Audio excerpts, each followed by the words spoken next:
দেখেন, ডেভেলপ কান্ট্রির একটা ছেলে বিয়ে করে কারণ তার একটা জীবন সঙ্গী দরকার। আমাদের দেশের ছেলেরা বিয়ে করে কারণ তার একজন যৌন দাসী, কাজের বেটি আর বাচ্চা পয়দা করার মেশিন দরকার। আপনার কি মনে হয় ইউরোপ আমেরিকা পুরুষতান্ত্রিক সমাজ না? সেটাও পুরুষতান্ত্রিক সমাজ, কিন্তু সেখানে ছেলেগুলো লিবারাল। তারা মনে করে আমিও মানুষ, একটা মেয়েও মানুষ, তাহলে একটা নিয়ম হলে সেটা মানুষের জন্য হবে। শুধু মেয়ে কেন ঘরের কাজ করবে? যার জন্য সেখানকার ছেলেরা ঘরের কাজও করে। আর সেখানকার মেয়েরা মনে করে আমিও মানুষ, একটা ছেলেও মানুষ, তাহলে একটা ছেলেই কেন শুধুমাত্র টাকা পয়সা দিয়ে ফিনান্সিয়াল কন্ট্রিবিউট করবে? তার জন্য ছেলে মেয়ে উভয়ই ফিনান্সিয়াল এবং ডোমেস্টিক কন্ট্রিবিউট দুইটাই করে।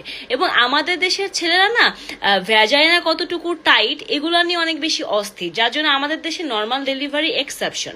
আর বিদেশে দেখবেন নর্মাল ডেলিভারি খুব নর্মাল, কারণ এখানকার ছেলেরা নর্মাল ডেলিভারির পরে ভ্যাজাইনাল যে পরিবর্তন হয় সেটাকে খুব সিম্পলি নেয়। এবং এখানকার দেশের ছেলেরা মেয়ে ভার্জিন কিনা, ভ্যাজাইনা কতটুকু টাইট, কয়টা বাচ্চা ছিল, কয়টা রিলেশন ছিল, কয়টা হাজবেন্ড ছিল, এগুলো নিয়ে খুব একটা মাথা ব্যথা করে না, কারণ তাদের থিওরি খুব লজিক্যাল। আপনার জামাই ভার্জিন আপনাকে ধরে ধরে পিটায়, আপনার বউ ভার্জিন প্রতিদিন আপনাকে অশান্তি করে।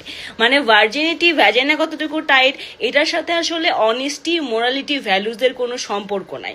এবং যার জন্য দেখবেন আমাদের দেশে সৎ বাবা রেপ করে, সৎ মা বাচ্চা মায়েরা ফেলায়, কিন্তু ওদের দেশে সৎ ভাই বোন, সৎ মা বাবার সাথে ওদের সম্পর্কগুলো খুব ইজি, কারণ ওরা সম্পর্ক জিনিসগুলো খুব ইজিলি নিতে পারে। আমাদের দেশে দেখবেন এক্স ওয়াইফ, এক্স জামাইকে হইতেছে হিংসা করে, ক্ষতি করার চেষ্টা করে। এখানে ডিভোর্সের পর দিন হাজব্যান্ড ওয়াইফ বন্ধু হিসেবে থাকে এবং কেউ কাউকে ক্ষতি করে না।